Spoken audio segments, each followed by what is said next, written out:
Hello, class. Today, we're going to dive into the world of weaving. Have you ever thought about your clothing? We usually don't think that much about it. We like it or we don't like it. We have it, we wear it. But let's take a look at clothing a little bit more closely.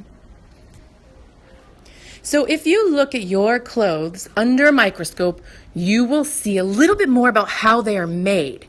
You can see these threads that are woven together.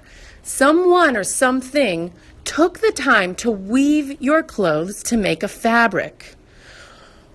You can see the threads going in two different directions. Each of these directions has a name, and we will learn about that.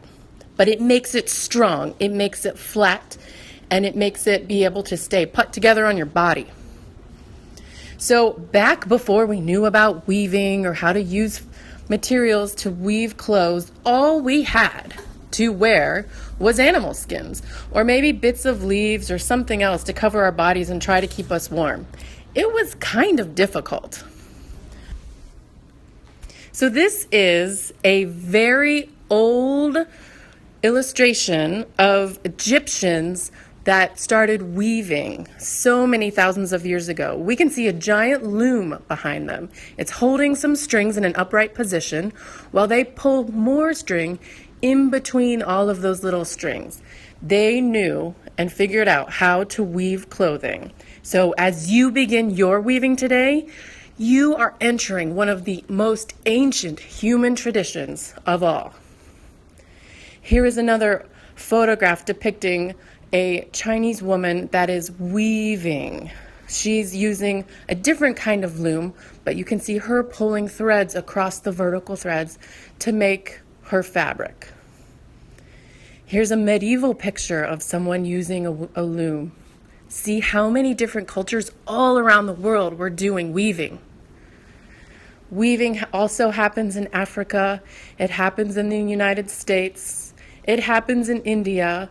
It is a true craft, a true skill. You have to learn it from someone, and it takes practice and patience.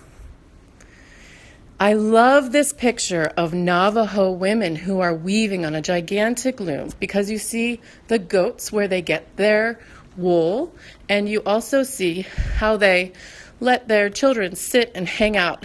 So cute while they were weaving.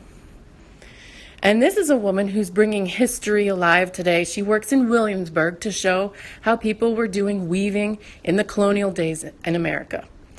So weaving doesn't just happen with clothes. We can make baskets and other things out of weaving. Someone here is using some natural long leaves to weave maybe a mat or a basket. And this is a cool diagram showing how you can use the same kind of weaving in a circle to create a basket. Also a very cool learned skill. So there are two directions of string, like we said. Warp is the up and down string, and weft is that piece of string that goes through them, up and down, over and under, switching which strings it's going over and under every time it moves across. And that string going across is called the weft.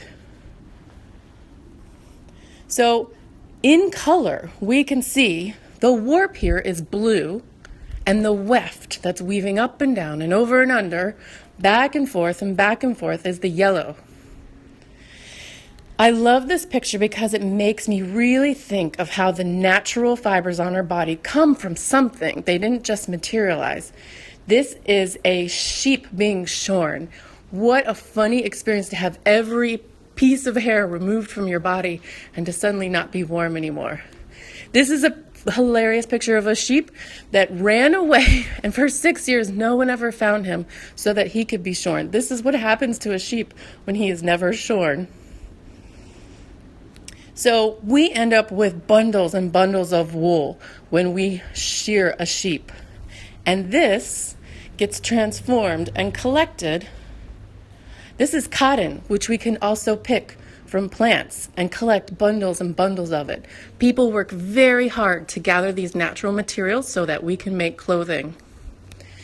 This is what a cotton plant looks like. So you want to make sure that the clothing you get comes from a company that makes sure people are paid well and treated well for picking cotton. We want to make sure that the wool we get is from sheep that are treated well to make our clothing. We want to make sure that the people who weave and create our clothing are working in good conditions and being paid well for their work. So the clothes you are wearing come from a farm originally, either sheep or cotton. It is made clean by a ginning process and spun into string with a spinning wheel or a large machine that does the same thing. It's knitted into fabric or woven. It's cut into the right pieces for your clothing. Someone sews it together. We add details. We fold it up. We tag it. We package it. It's driven to the store. And then we buy it at the store. So make sure that when you buy clothes, don't buy too many. Just buy what you need. Buy quality clothes that won't fall apart so that we don't have to keep using cheap things to make clothing. If you want to make sure your clothes are ethically made or made with the good things in mind, like keep taking care of people and animals and the environment, you can buy clothes that's fair trade, sweatshop free, which means they're happy to work in the factory, and recycled or secondhand clothes. That's really good for the environment.